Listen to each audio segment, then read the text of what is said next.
Jamaica just made history on the global stage, and the world's about to feel the impact. Hey, patriotic internet friends and family. We're exploring how Jamaica's finance minister just landed one of the most powerful jobs in global finance. Dr. Nigel Clarke is now poised to shake up the IMF, and the world isn't ready for what's coming next. Stay tuned to see how this historic move could change the game for Jamaica and beyond. In this video, we're diving into the story of how Jamaica's finance minister, Dr. Nigel Clarke, just scored a historic win, landing a top job at the IMF. But what does this mean for Jamaica? Is it a game changer, or are we about to lose our financial MVP?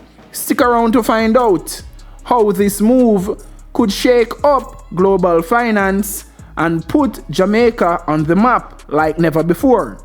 Welcome all patriotic Jamaicans.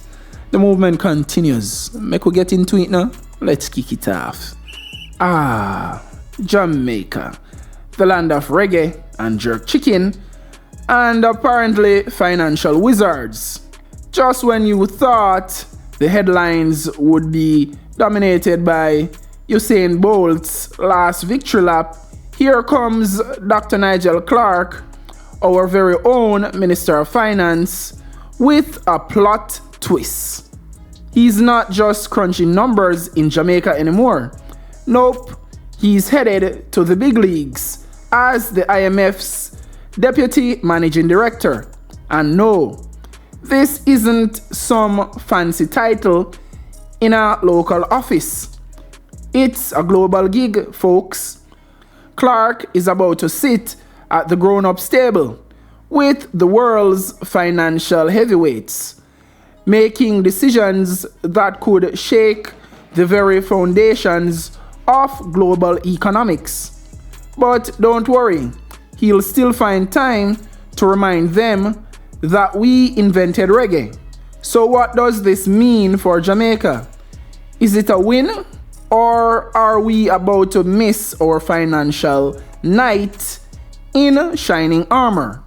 Well, Prime Minister Andrew Holness and former Prime Ministers Bruce Golding and PJ Patterson seem to think it's a massive win. They've hailed Clarke's appointment as a historic moment, not just for Jamaica, but for the entire Caribbean. It's like Jamaica scoring a goal in the World Cup, except this time the field is global finance and the ball is, well, money. Lots of it.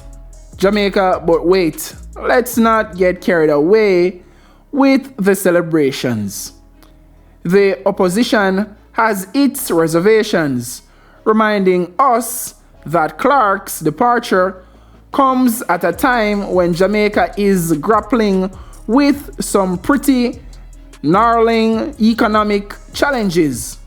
You know, like the ever so casual skyrocketing cost of living and the lingering effects of a recent hurricane. No biggie, right?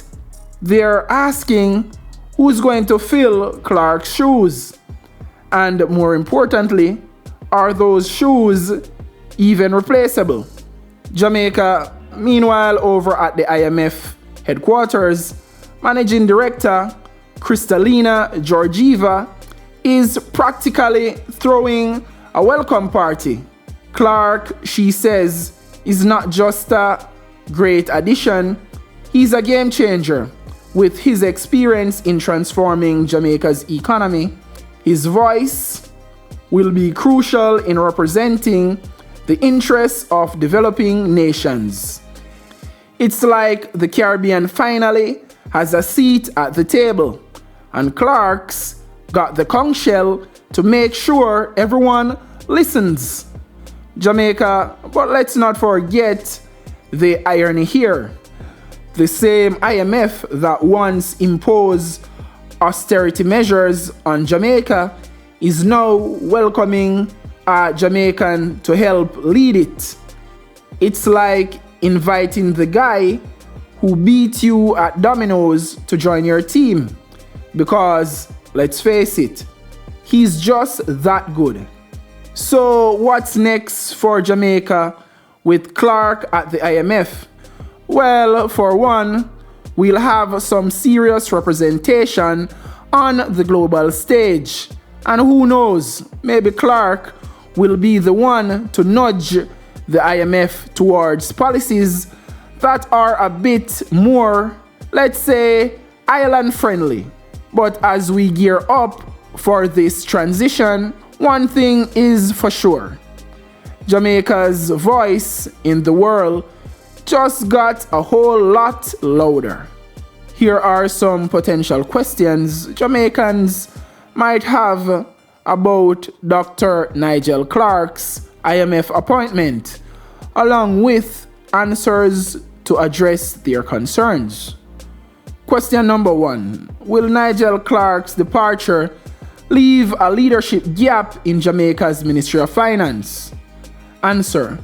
While Clarke's departure is a big shift, the Jamaican government has already identified successors to ensure a smooth transition.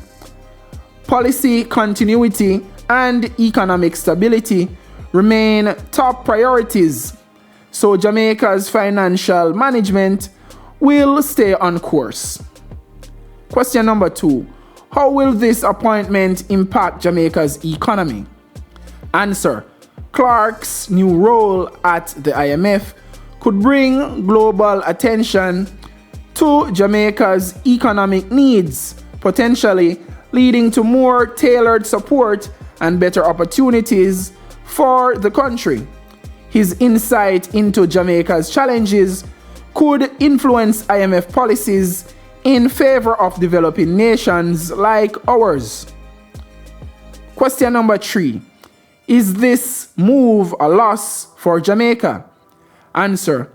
While it's true that losing a finance minister of Clarke's caliber is significant, the move is a win for Jamaica on a global scale. Clarke's presence at the IMF gives Jamaica a powerful voice in international finance, which could translate into long-term benefits for the country. Question number 4. What does this mean for the average Jamaican struggling with high living costs? Answer. Clarke's deep understanding of Jamaica's economic struggles will allow him to advocate for policies at the IMF that could address issues like high living costs. His influence could help shape global economic strategies that benefit vulnerable populations, including Jamaicans. Question number 5. Can Nigel Clarke really make a difference at the IMF? Answer. Absolutely.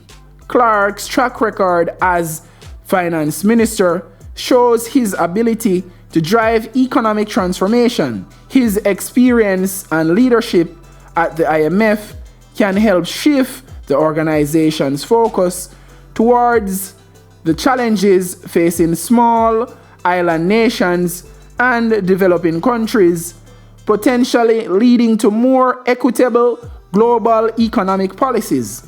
Question number 6.